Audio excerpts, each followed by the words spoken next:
2019 Skoda Octavia. Just a quick video how to replace front brake pads and discs on this car. This is a generation 3 Skoda. This video can be applied to lots of models of Golf and lots of other VW products. Check if your brakes are same setup, so go for it. It will help you. I'll try to be quick and straight to the point as I can. Jack up the car, secure it with stand for extra safety. Don't just trust on a jack, and remove the wheel, which will reveal us our brakes, your disc, caliper, brake pads, brake disc. We're going to replace brake disc, it's quite worn out, and brake pads are quite low. This is a very common setup. We have a helper here. He knows. This is quite common setup for VWs, Skodas, some Audis, for not high performance. So the disc on this one is 276 millimeters. Please remember that, because there's like at least 3 sizes. So if your brakes look like that when you take your wheel off, this video will apply to you.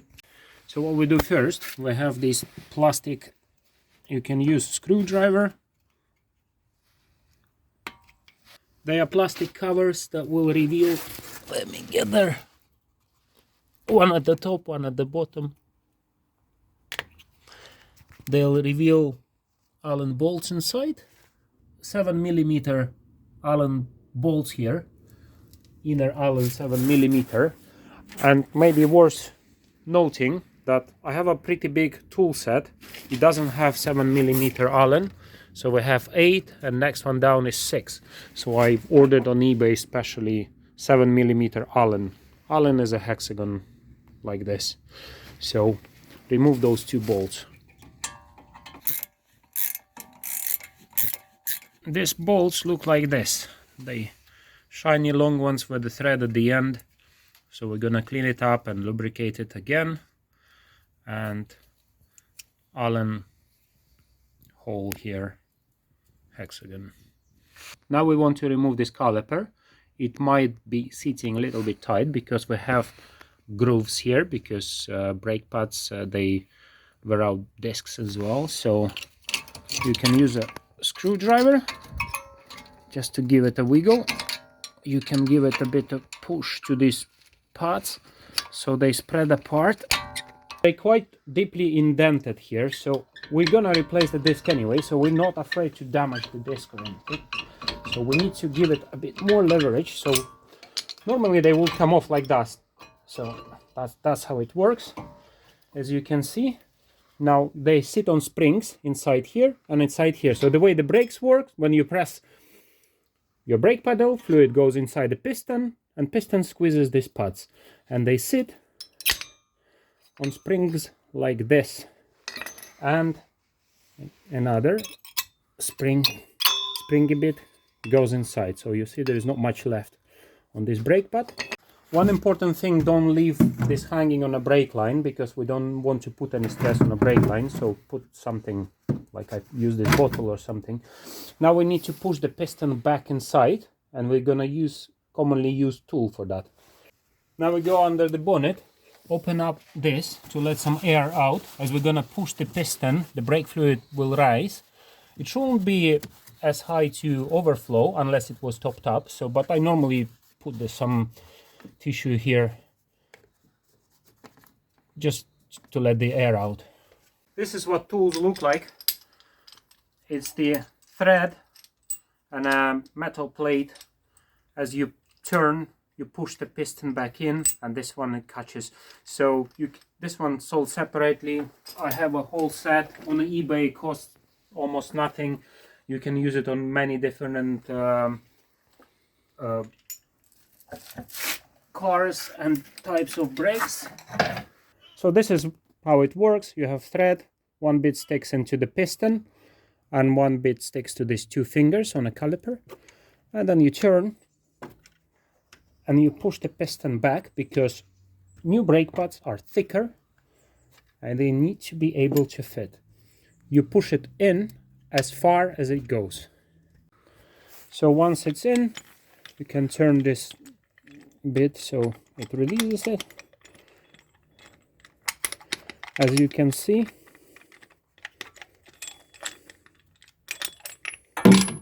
now it's in line with the outer bits, so now it's ready to take new brake pads. Now we're going to remove the disc. On some cars, this bracket that holds the caliper goes over here. It's not in our case. If you have the same setup, as I said, you're lucky. This caliper bracket is one part with the rest of the hub, so but it makes it very easy now to remove the disc, so we don't need to remove the bracket.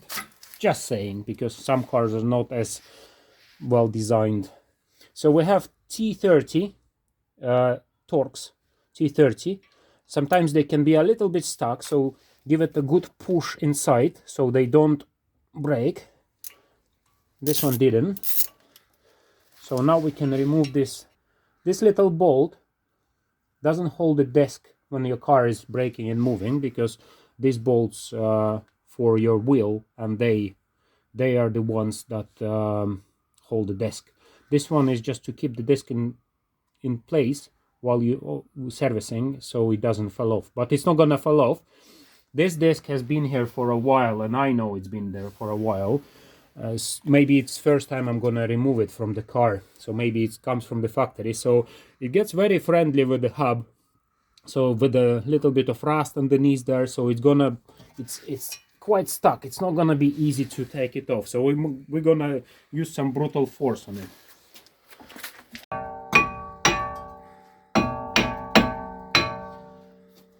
And probably I'm gonna take this one away. It's gonna be quite hard. There we go. And now we can take it off. 276 millimeters, remember. Now we're gonna clean off some rust with the metal brush. And then when we put new disc, we might apply a bit of copper grease here, so next time we replace it, it's not gonna get stuck that much.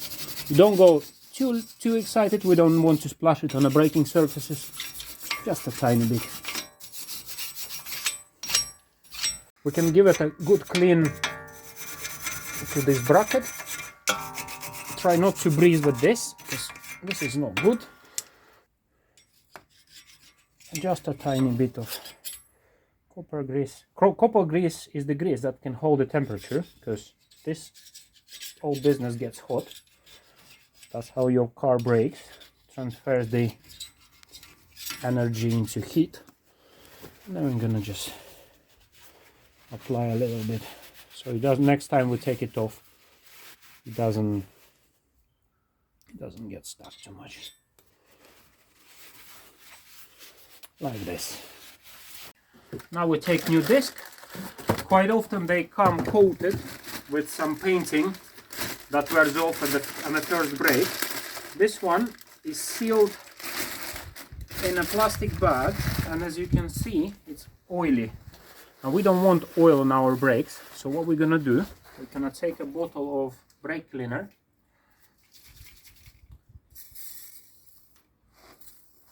apply it, and then wipe the oil that was there to preserve the disc from rusting, and on the other side as well.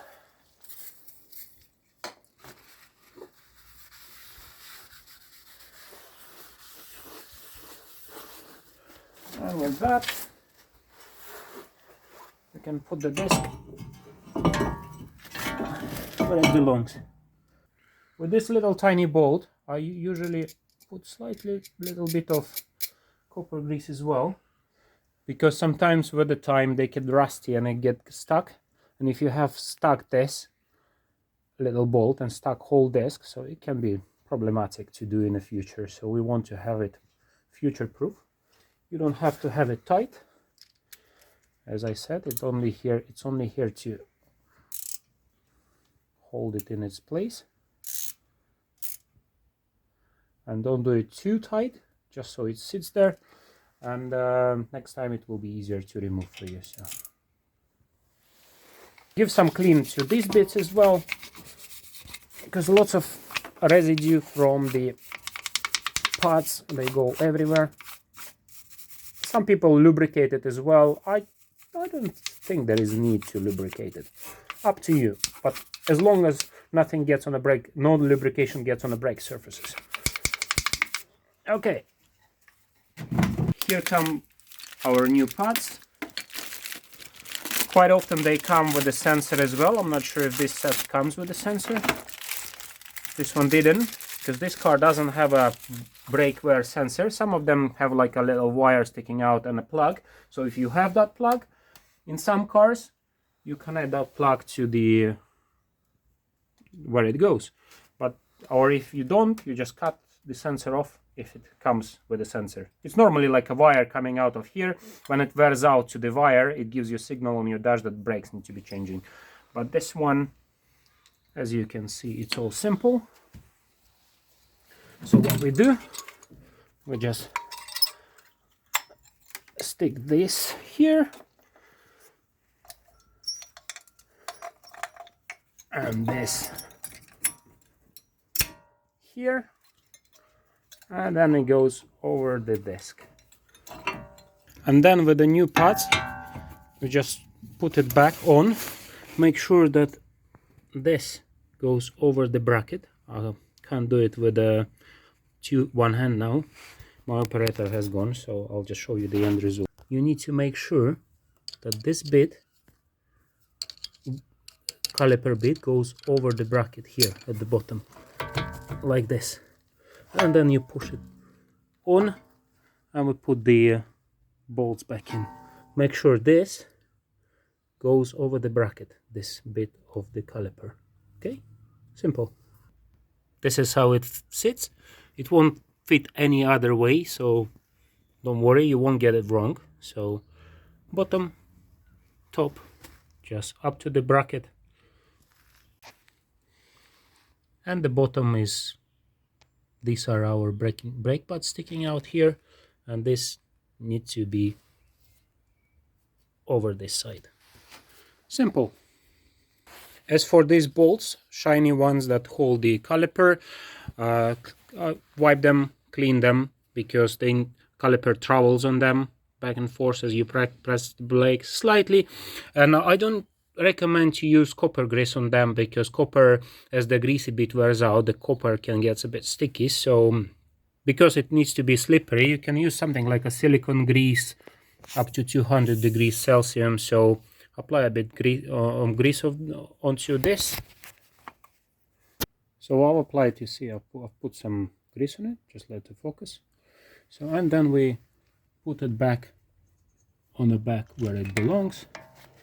And as we turn, it's gonna lubricate itself. Once you've done the top one, same applies to the bottom one. Tighten this up. If you have a torque wrench, it's always good to check on both of bolts. Nice and easy. Now we take our plastic caps, put them back on. Do the same on the other side. But one important thing, these brakes need to rub in, so, and the brake fluid needs to come back. So when you replace both brakes on both sides, come inside your car before you go anywhere, press the brake pedal a few times. First time it will go into the floor all the way, so you pump it up, make sure there is some pressure here, and then drive. And while you're driving, they need to rub in, they need to get used to each other, so keep your distance, make sure your braking distance will be longer. While it's first like 40, I give it 100 miles. So go careful. And that's it pretty much. Thank you for watching.